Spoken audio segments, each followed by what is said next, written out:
In this video, I'm going to demonstrate how to make fake abscesses. These can be used to practice palpation and also to practice aspiration for cytology. The first thing that you're going to need to do is to prepare your pus for the inside of the abscess using this recipe. Now that you've finished making your pus, you're going to go ahead and put your pus into your abscesses.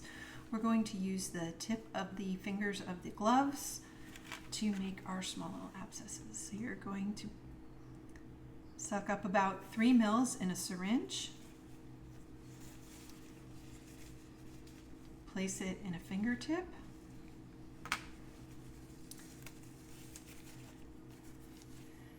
Milk it down to the tip.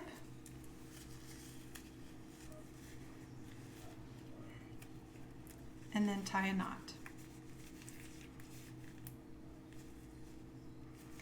That will eventually be an abscess. We're going to go ahead and do it in the next fingertips, and then I'll show you what to do next. We now have all 5 fingertips filled. We're going to go ahead and cut these off just below the knot, and each of these will be an individual abscess.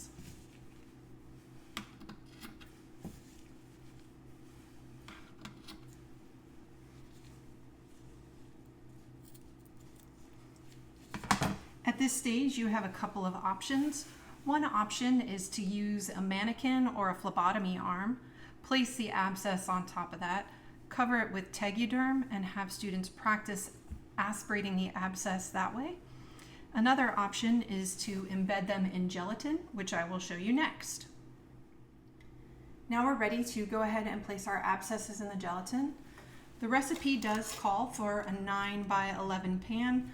I'm going to be using a smaller pan just so that you can see it better on the video. You do want to line your pan with wax paper. I would leave a little lip on the edge. That'll make it easier to get the abscesses out once the gelatin has solidified. Go ahead and prepare your gelatin. You can either use the recipe instructions or the instructions on the box. So we have our gelatin, and we're just going to go ahead and pour it in.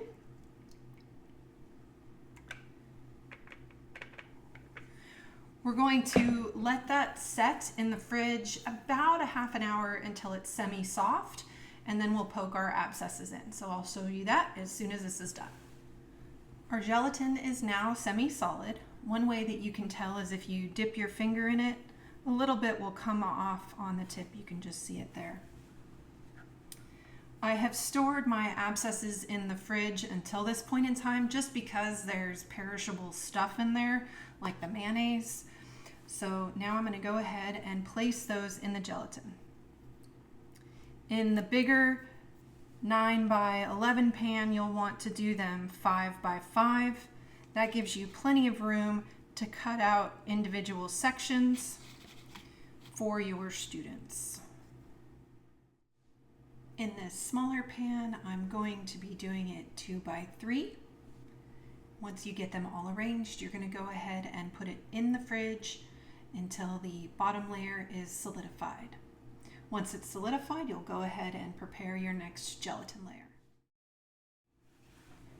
Our bottom half of gelatin has now solidified.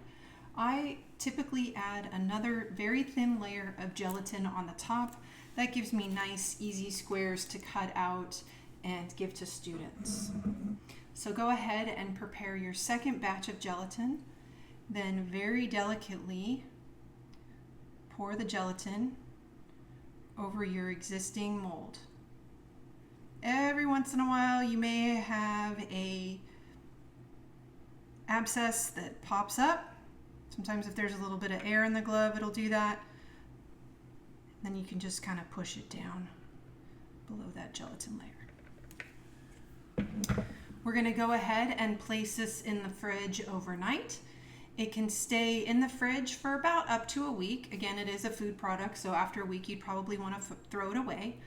The most important thing is to not place it in the freezer. So again, just put it in the refrigerator for up to a week. Our abscesses have been sitting in the fridge for 24 hours. Now we're ready to take them out and cut them into squares to give to our students to practice their cytology. You can use these little lips to pull the abscesses out. I accidentally tore that there, so what I'm going to do is I'm going to create my squares in the pan and scoop them out.